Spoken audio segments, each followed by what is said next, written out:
Well, hello, my friends, and happy Sunday to you. Look at this. This was fun, relaxing, meditative. Oh, so good. Here's the supplies that I used and the stencils that I used. This was so fast and easy, and I love using my stencils as my guide. So here are the papers that I'm using, and two of those are going to be available in the resource library, so you can get them for free there. The link to that and all the supplies are going to be in the blog post, and the link to the blog post is down below in the YouTube description box. So I'm beginning with a 12 by 12 MDF board, and I'm placing my papers down with my Liquitex matte medium.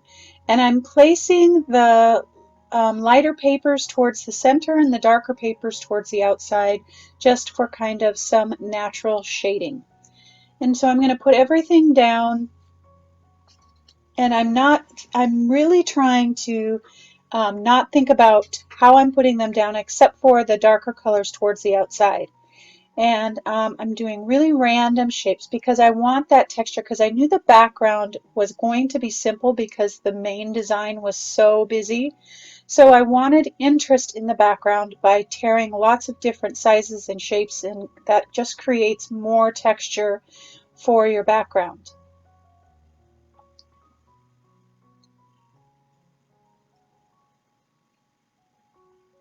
So I'm using, for really the first time, my Blick and Doris matte acrylics, and they're super matte and really chalky. They perform a little bit differently. They're harder to move around, so I had to add a little bit of water to my brush. And then what I was trying to do here was get some color and some interest and some variation without it being too distracting. So I'm doing real random brush strokes, adding those three different colors, the white and the two different colors of teal. Then I'm picking them back up and then running across it horizontally to kind of give it maybe a wood look. I just wanted something different that would contrast with the main design, the main image. And I still wanted those papers to show through because, again, the background is super simple, and it needed some interest. And so I'm adding just a little bit of color back in there just so that it's not really, really dull. I wanted some interest, and it was just enough because I didn't want it to compete with the mandala. So I had my mandala stencil, but it was really too small for a 12 by 12. So I got creative, and I printed out that same music sheet that I used in the background and did the same technique on the paper that I did on the actual wood piece. And then I stenciled in the mandala stencil with, that's quinacridone magenta, and it's a heavy body paint because I wanted it to be really thick and opaque. And so I just stenciled in the design of the mandala, and then I whited out the middle because I realized, oh, I want to put a phrase or my quote in there. And so I just used my architectural circles stencil that I've had forever from design school, and just with my finger used the same white and kind of block that middle out. Then I realized I wanted a little bit more variation in the color, so I came back in with just a lighter version of that quinacridone magenta in a couple spots. I took it to the copier and enlarged it. And now I have a large enough image to put down on my 12 by 12. So even if your images are small, there are ways, or your stencils are small, there are ways to make them work for larger pieces. So just a really super creative way to make it work. So I put that down with my Liquitex matte medium, and now the fun begins. This was just heaven. At first it was out of my comfort zone because it's not like anything that I do. And I just kind of hummed around for a little bit, and then I got my flow happening. And it was just so much fun and very, very relaxing.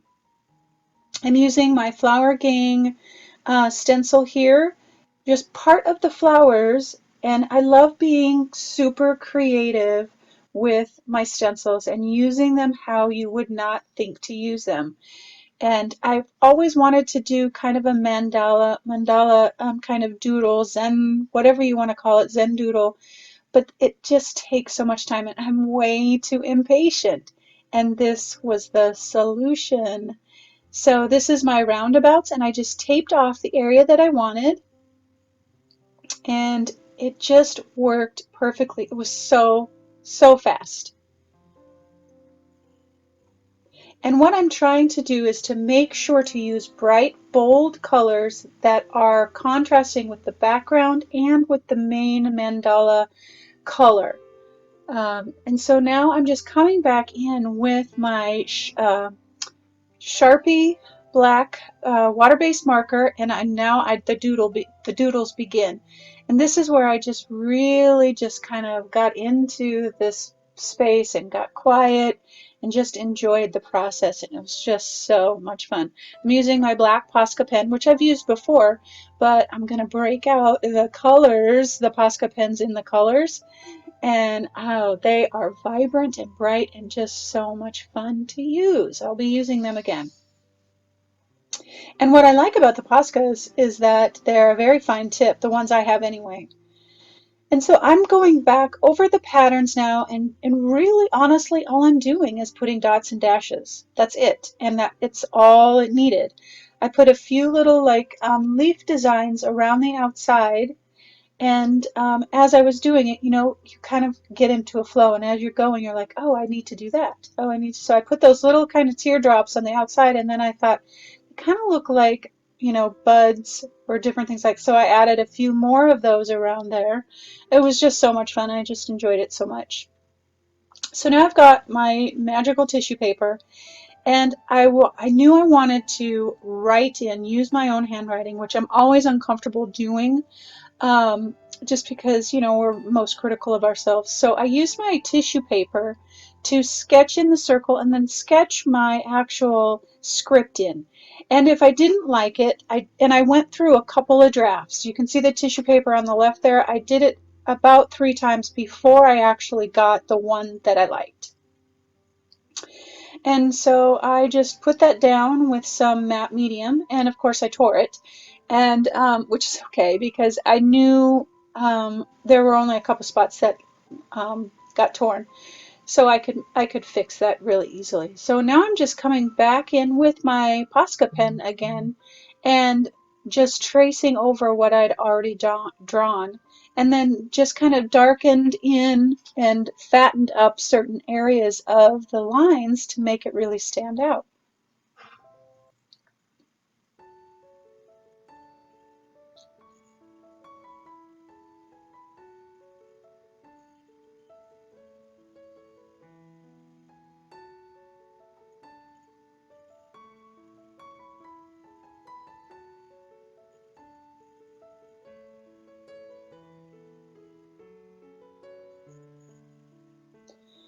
So now that I've got it all drawn in, and I'm just going to go back and do the dance. I'm finessing. I see different things as I continue to shade, and I shade a ton. And I'm not going to make you watch all of the shading because I pretty much shade everything to really make it pop off that background, because the yellow is kind of fading into the back, and so I really needed to bring that force just to really make it pop.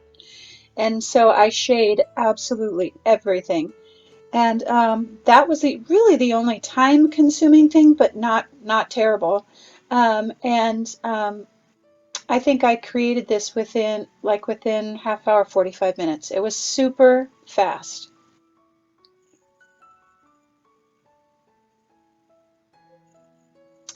So I'm going to continue to shade and add some dots, some dashes, some little crosses, and I'm going to use all the colors: yellow, pink, blue. I don't remember what the other Posca color was, but I use them all to really brighten things up, because when I start looking at the mandala now, it's not very interesting. It's got that bright magenta color, but it's still just kind of dull. I needed to bring those outside colors down into the rest of that mandala to really kind of make everything sync together and feel cohesive. And then always adding white and black to any of your projects, images, or anything like that really bring contrast and a sense of pop. It really draws the focal image out. So I start shading now, and then I'll come back in and really add all of that brightness because I knew something was missing. So now I'm going to just start doodling my heart out with all those different colors. And that's really it, my friends. Thank you for joining me today for another Sunday Inspiration, and I hope you enjoyed the project. If you did, I hope you subscribe so you don't miss any projects that I do. Give me a like, and if you have any questions, don't hesitate to leave them. I will always get back to you. And head on over to the resource library for the free papers. And this original and the prints are available as well. So thank you so much for joining me today, and I will see you next week.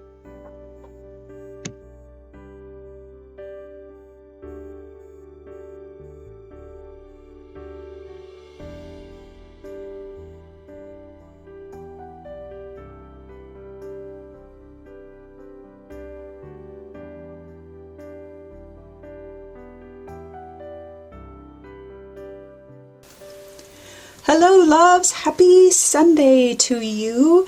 Look at this fun. This was just this was relaxing. It was no thought process, just one step at a time. And I love, love, love using my stencils in an unconventional way. And, I went over all of that throughout the video. But I had lots of fun with the Posca pens. I've not used the colors yet. But so much fun. Just really different for what I typically create, and it's so good to get outside of your creative box and try new things. That's how we discover, which is my word for the year. I'm on track for discovering new things. But yeah, so much fun, and I just positively love it. So much fun. So this says, choose to see the good stuff. The good stuff. So it is so much easier to see the bad. We can talk about this in like a million different ways, like in work or in your life or personally. I know personally it's so much easier to see the bad in ourselves rather than to see the good.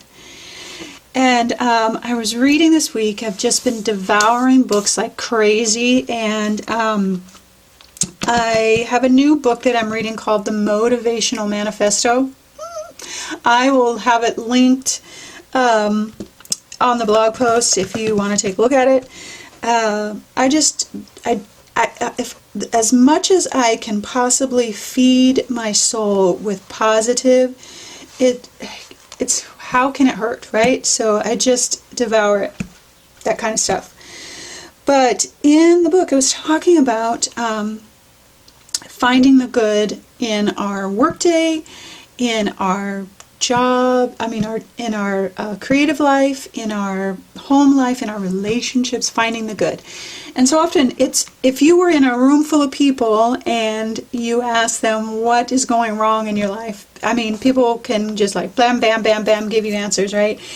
And then if you ask them what's going right, it's like, but there are so many good things in our lives. And in the book, it talked about being grateful and how that repels the negativity. And the author was writing that you can't have, our brains are not set up to have a good thought and a bad thought at the same time. It's not, it just doesn't happen. You can switch back and forth immediately, like that was great and I hate this. But for a moment, when you stop and you decide to find something to be grateful for, or you say, man, that was great, for a split second, the negative is no longer there. And the more that we can find what to be grateful for, it physiologically changes our brain, our attitude, our everything, and we are more able to see the good. We are more able to recognize it in the smallest moments of our life. Even if everything feels like crap right now, there are, and I say it all the time, there's always one thing to be grateful for, but I practice it every day, every single day. And I had a couple of bad days this week where systems were crashing, and I mean, I had a list of things to do, and I got grumpy really fast, and I had to just pause. I'm like, okay, enough of this, enough. And I had to backtrack and practice. Okay, what can I be grateful for? Well, the systems are down. Well, I can get some writing done, or get some reading done, or whatever. There's always something to be grateful for, and how we can spin a bad situation. So, lovies, I just want to say to you, choose. It's a choice. Choose to see the good stuff. Choose to find the gratitude. Choose to be happy. Put a smile on your face. Just the act of smiling changes our body, changes our brain waves. And I just want you to find the good in your own life, in your relationships with your kids, whatever it is. Find the good stuff. Focus on the good stuff, because the bad stuff can't be there when we're focused on the good. And it'll change everything, everything, everything. All right, lovies. I hope your Sunday is awesome and restful, and that there's lots of good stuff that you can focus on. And for this Sunday, and as always, I hope that you always, always know that you are loved.